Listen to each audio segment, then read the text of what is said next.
When this question, or others like it, are asked, it is the signal for the Dawkins Disciples Brigade to hurl insults at Christians from behind their barricade of ignorance.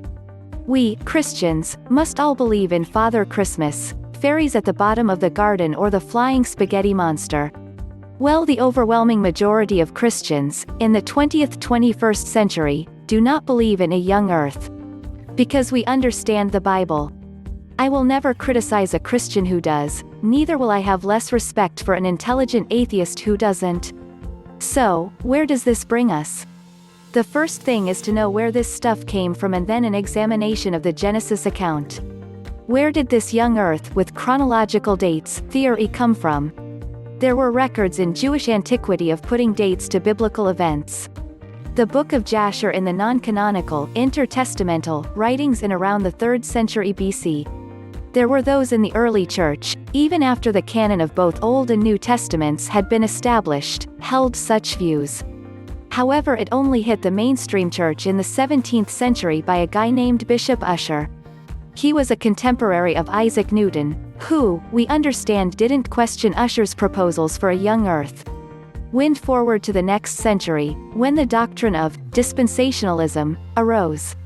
This teaches that the biblical accounts can be sliced up into dispensations, the Adamic covenant, the Noahic covenant, the Abrahamic covenant, etc. Each of these dispensations were given a timeline, and Ussher's fit the bill. By the time we reached the 19th and early 20th century, biblical scholarship had moved on, and the young earth theory was, by and large, discredited. That's not to say it died out, hence this question and its response. So, why can't we use the Bible to sustain the young earth theory? The first reason is simple biblical scholarship. Let's look at time and time frames. Both Hebrew and later Greek looked at time differently to what we do today. I'll start with the Greek. There are two words that depict time. Chronos, where we get chronology from. Your watch clock is a chronograph and measures time in seconds, minutes, hours. 24 hours give us 1 day, 7 days give us 1 week. This is a yesterday, today and tomorrow, and so our life is ordered chronologically. The 6,000 years and even the 6 creation days are measured by this method.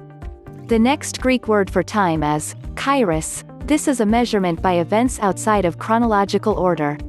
We will very often use the term, back in the day, the date, day, etc. Had no bearing on our recollection of this event. This event was more real than the chronological day per week per month it happened. In Hebrew, the word yom appears, as in Yom Kippur, a Jewish annual event. Here both chronology and kairos can be applied interchangeably. It is, simplified, an indeterminate period of time measured by events. So, can we say definitively that the earth is X years old? I don't think so, and will lovingly and graciously point this out to my brothers and sisters in Christ. As for the Genesis account of creation, that's for another time. And based on my experiences and observations over a few decades being a so-called young earth creationist, it is a very small percentage of people that believe the earth is only about 6,000 years old today. Before the advent of naturalism and the theory of evolution before the late 19th century, everyone in science believed the Earth to be about 6,000 years old. But Darwinians and many old Earth geologists changed that into what we see today. I would say in America and Europe much less than half of the populations are practicing Christians. Of those practicing Christians, perhaps only 5%, or likely much less, believe as a YEC. The age of the earth are not salvation matters. So many New Covenant churches in the U.S. purposely ignore these topics. Most churches wedge naturalistic timelines into the Bible as not to appear ignorant to the unbelieving world and their compromised fellow parishioners. Other churches in areas that struggle with warfare, famine, persecution, etc. find such topics unimportant, first world topics. The educated world, comprised of both Christians and non-Christians, at large, are assured by every imaginable media that the universe and the earth are many billions of years old. This is assured as a bona fide fact despite it being mere conjecture and deduction based on evidence from a past historical event they reconstructed. If there is no creator God, then logically these conjectures must be because the origin events their worldview imagines would take miraculous quantities of good fortune to have ever randomly occurred. The logic becomes that things that are mathematical implausibilities and absurdities simply need lots and lots of time, then they could be considered a real possibility despite the mathematical reality to the contrary. A young earth is based on believing God at His word as revealed in Genesis.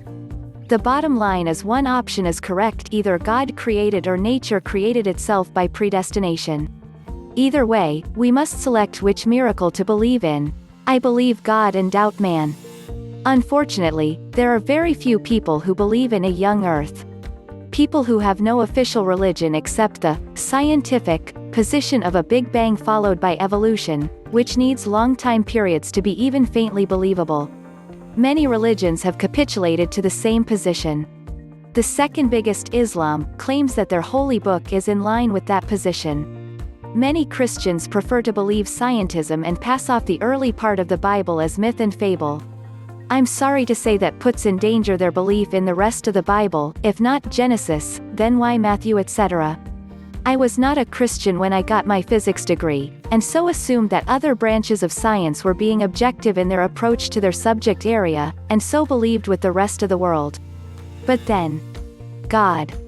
When I was 35, God intervened in my life, and shortly after that I attended a talk on the fundamentalist Christians' view of evolution, and eventually came into contact with the young earth proponents.